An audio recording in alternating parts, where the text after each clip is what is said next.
Jadi di video kali ini aku akan sedikit membahas terkait kaidah-kaidah. Nah, jadi ada kaidah amar nahi, ada kaidah amkhos, ada kaidah mutlak muqayyad dan juga mujmal mubayyan. Nah, untuk lebih jelasnya kita langsung aja check it out.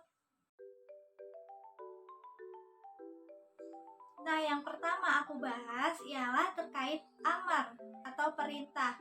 Nah, yang mana salah satu kaidahnya yaitu dilalatul amri ala tikrori awil wahidah. Nah, jadi pada kaidah ini suatu perintah pada dasarnya tidak menunjukkan harus berulang kali dilakukan kecuali ada dalil yang memaringkannya. Nah, di sini aku ambil contoh Quran surah Al-Baqarah ayat 196 yang mana bunyinya Bismillahirrahmanirrahim wa atimul hajja wal umrata lillah. Nah, jadi artinya dan sempurnakanlah haji dan umroh karena Allah. Nah, perintah haji yang disampaikan ini tidak kemudian menunjukkan haji itu harus berulang kali dilakukan. Nah, jadi kewajibannya satu kali itu cukup dilakukan dalam seumur hidup. Nah, kenapa? Karena dalil yang berkaitan tentang haji setelah ditelusuri itu tidak ada dalil lain yang mengarah makna selain haji itu cukup dilakukan sekali. Nah, oleh karena itu disimpulkan di sini haji itu cukup sekali saja dilakukan. Nah, kemudian selanjutnya ada kaidah nahi atau larangan. Nah, yang mana salah satu kaidahnya itu ada al aslu fin nahiyatul fasadi mutlaqan, yang mana suatu larangan itu menunjukkan fasad atau rusaknya perbuatan yang dilarang jika itu dikerjakan. Nah, jadi kenapa dilarang? Nah, pastinya itu ada hal yang buruk atau kerusakan di baliknya. Nah, jadi aku mengambil salah satu hadis Bukhari dan Muslim yang mana bunyinya innallaha wa rasulahu harrama bai'al khamri wal maitati wal khinziri wal asnami.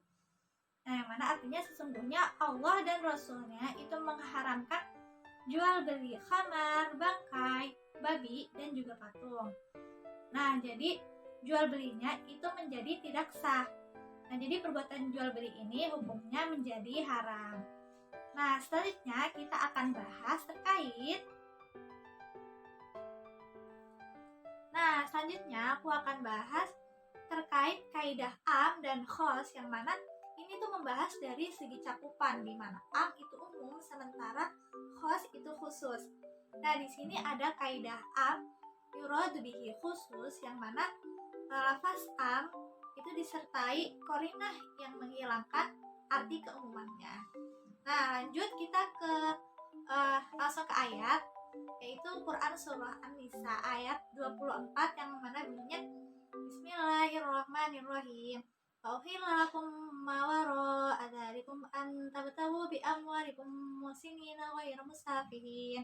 Yang mana dan dihalalkan bagi kamu yang demikian, yaitu mencari istri-istri dengan hartamu untuk dikawini, bukan untuk berzina. Nah, ayat tersebut bersifat umum karena dia mencakup bolehnya memadu istri dengan bibinya atau tantenya. Nah, namun keumuman pada ayat tersebut oleh para sahabat telah ditaksiskan dengan suatu hadis yang berbunyi antum kahal mar'ata ala ammatiha au khalatiha. Nah, yang mana dari Abu Hurairah itu berkata Rasulullah Shallallahu Alaihi Wasallam melarang untuk menikahi atau memadu wanita bersama bibinya, baik dari pihak ayah atau bibinya dari pihak ibu.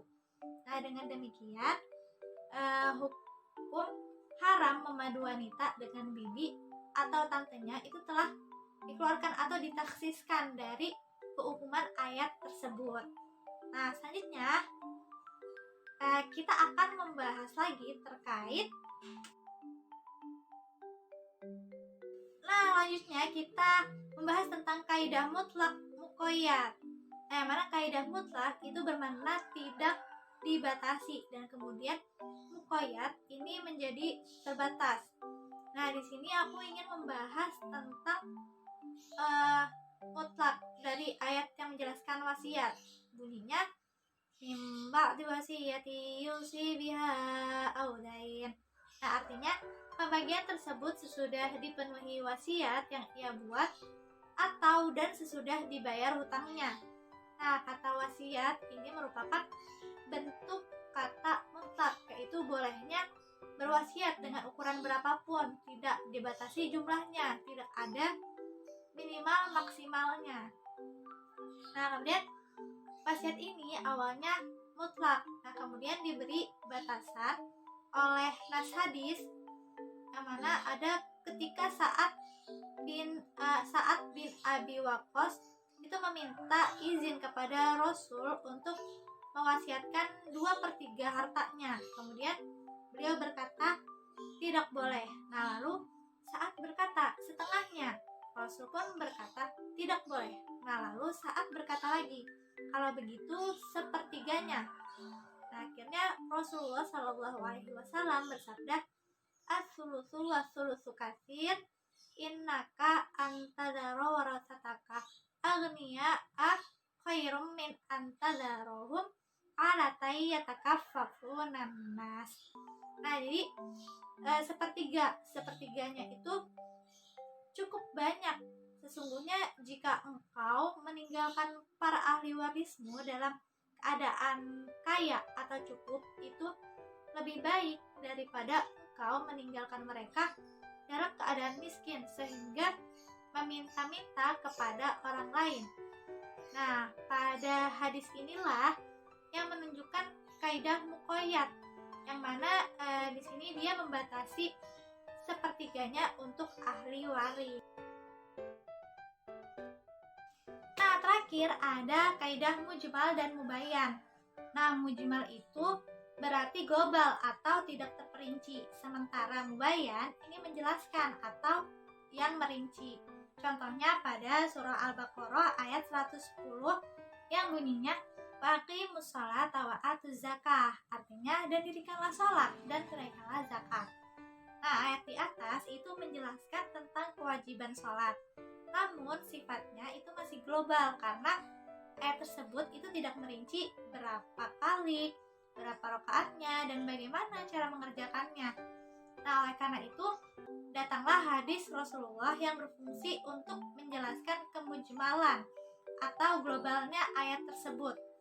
Nah, hadis yang dimaksud itu berbunyi shollu kama ra'aitumuni usolli, yang mana artinya sholatlah sebagaimana kamu melihatku melakukan sholat. Nah, jadi Nabi itu langsung memberikan contoh secara fikriyah atau perbuatan, dan kemudian para sahabat itu mengikuti adanya gerakan ruku, iktidal, sujud, dan lain sebagainya. Nah, yang mana hal itu sebagai penjelas. Nah, mubayyan dalam arti menjelaskan dalil yang mujmal tadi yang tidak dijelaskan secara rinci. Nah, itu tadi penjelasan dari aku terkait kaidah-kaidah amr nahi, amkhos, mutlak muqayyad, dan mujmal mubayyan. Nah, mungkin sekiranya dari teman-teman ingin memberikan tanggapan, saran, dan kritik, bisa banget langsung isi komentar di bawah. Sekian dari aku. Wassalamualaikum warahmatullahi wabarakatuh.